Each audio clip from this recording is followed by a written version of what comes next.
Aloha, this is part 10 of People of the Earth. This is going to be about Princess Inanna and how she pursued power in Africa, Iraq, and India. And we'll be covering her betrothal to Dumuzi, Inanna's betrothal to Dumuzi, to prevent an Enlil-ite and Enki-ite lineage war. That was the hope of her betrothal. How Marduk's men ran Dumuzi to death to prevent that, how Ereshkigal blocked Inanna from getting Dumuzi's fief in North Africa, and how the Nibiran King Anu took Inanna as his consort, and how Inanna got programs to let her join the Anunnaki elite, and how she came to rule in Iraq and the Indus Valley. This will be the beginning of several about Inanna.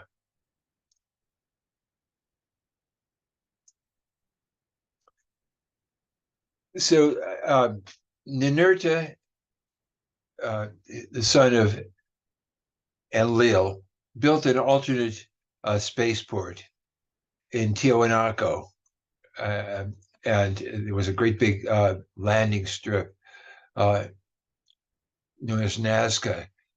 When Marduk and his nephew Seth were menacing the Enlil-ite spaceport in Sinai, and there's a rendering of what Tiwanaku atop the Andes looked like.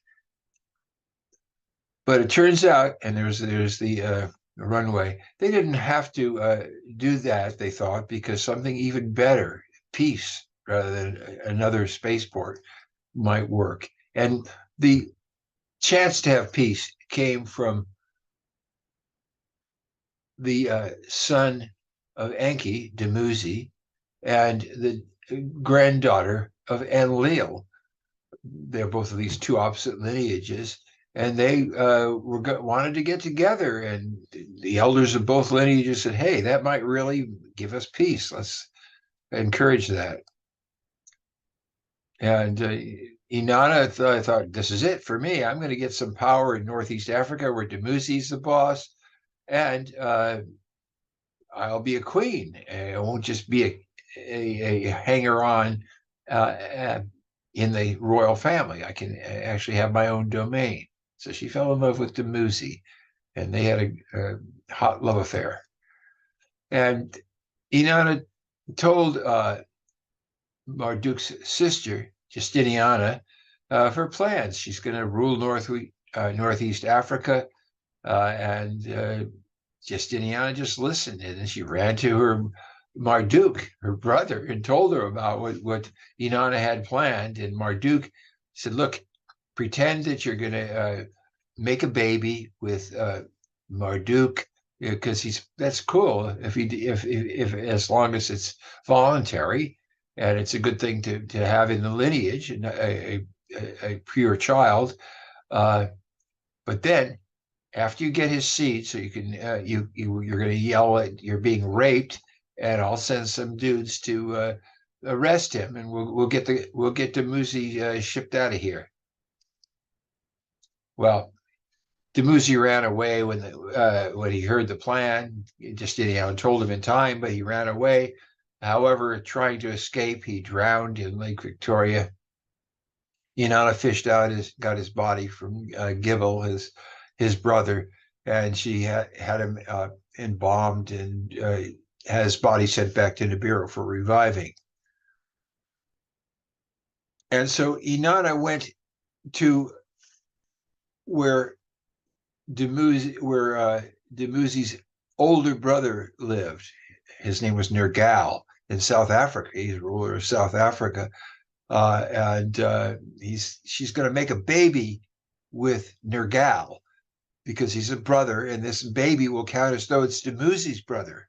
It's called Leverett, and then she can rule through the kid, she thinks, Northeast Africa. Besides that, she likes Nergal. So she goes down to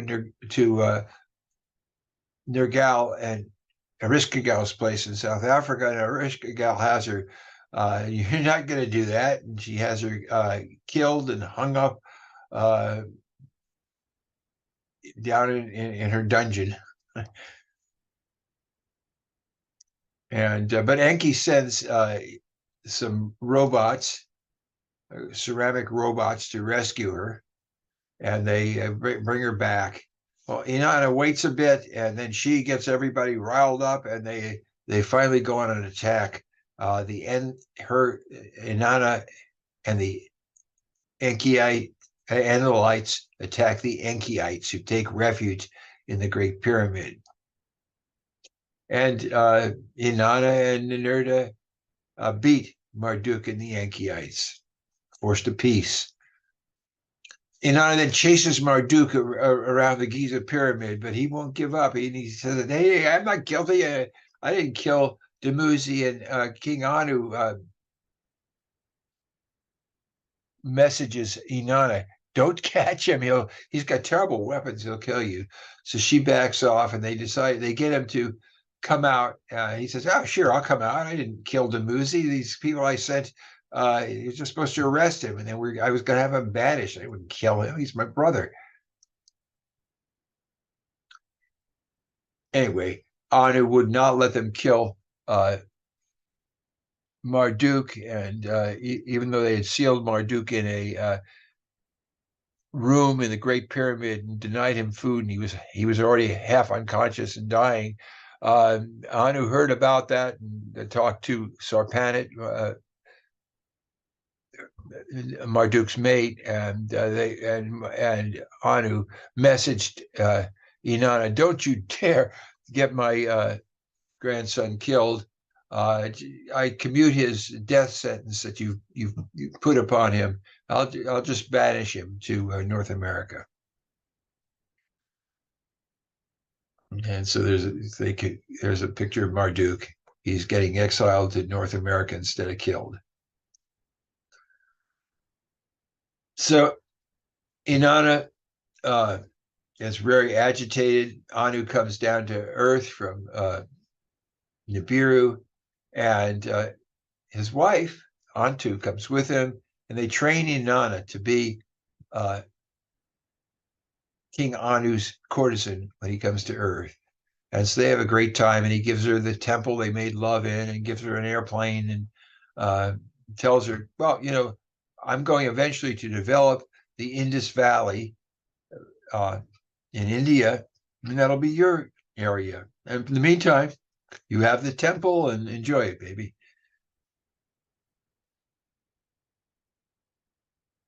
They're coming together. The coming together of Anu and Inanna was a big deal. Everybody meditated around them while they were making love in this chamber, and everybody got high from it.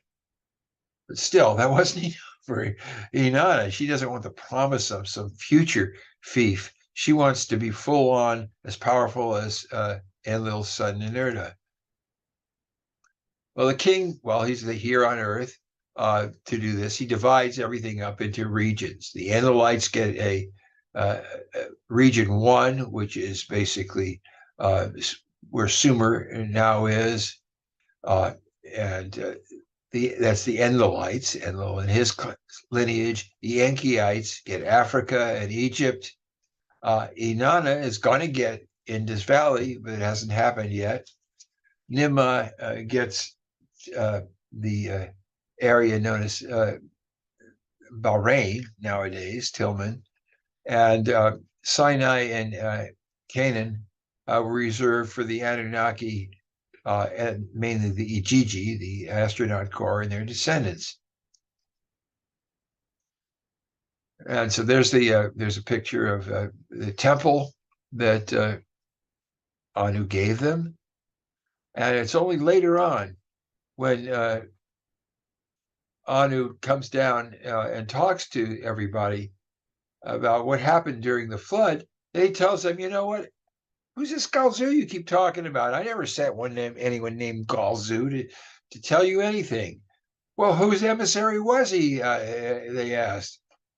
And they figure out, you know what? The creator of all probably sent Galzu. But he sure lied to us. So basically, what Anu decides is that you've got to take care of these earthlings. We made them. You give them cities, give them knowledge, give them sacred precincts where we Anunnaki lords who control the cities ultimately can live. Appoint kings, and they make them follow the same royal kind of trip we have on Nibiru. And their main job, these kings we appoint, is to enforce earthlings serving us and worshiping us in the sacred precincts. And also, for that matter, each city should have a priesthood to teach secret knowledge to selected earthlings and inculcate civilization, with a hierarchy in it, like we like, for the earthlings. And we're going to give earthlings plenty of knowledge. We're going to teach them how to get along, and then we're going to get the hell out of here. Go back to Nibiru.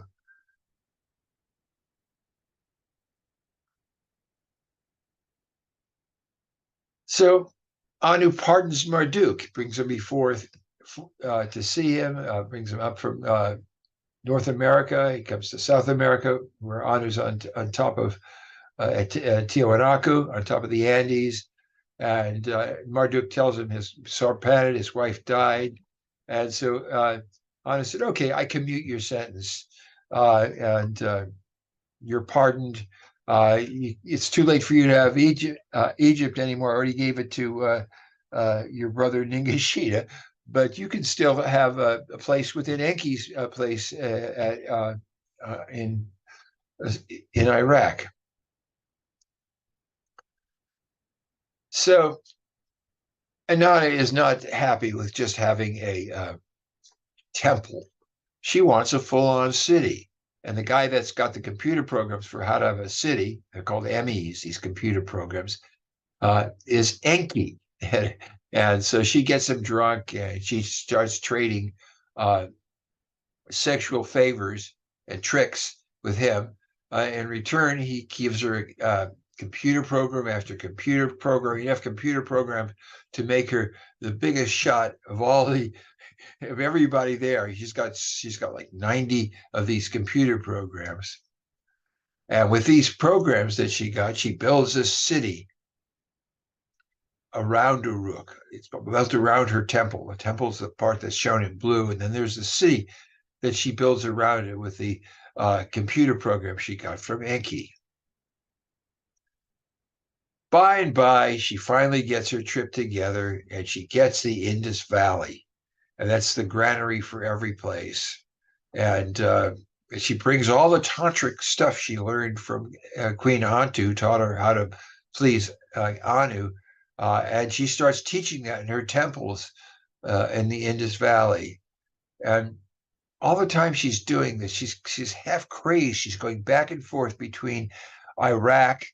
Her place is called Uruk. That's the city she's in, and the Indus Valley. And all the time she keeps running into dudes and calling them Dumuzi, but they all die after making love to her all night. And so she's still very unsatisfied. But she has these great cities going: Harappa, Mohenjo-daro, Dholivara. Here's a picture of Dholivara. There's a picture of another of her places. It's Mohenjo-daro in this case. I think that's a picture of Harappa actually there. Meanwhile, back in Uruk, she chooses a king. His name's Enmerkar, and it's her brother Utu's son with an earthling.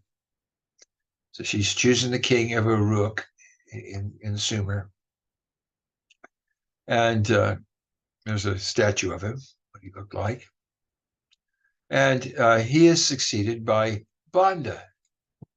But in the meantime, Inanna has got these great temples going, and people are very, very happy in her areas because they have this these incredible sexy parties going on all the time. Now, Enmerkar, king of Uruk, sends his son Banda to Harappa and says, hey, you know what? Submit to me, or we're going to make war on you. And the king of Harappa said, no, wait. If we have to have war, let's just have champions fight it out. But, even better, let's see if we can do something nice instead of war. Let's do some trade instead. Coming back from Harappa, Banda dies, but her brother Utu revives him. Inanna makes love with him,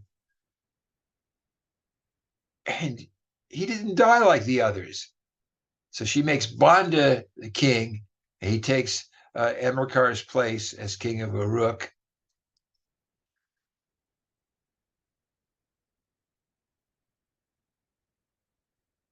There's a picture of it. And here's some books that we've written.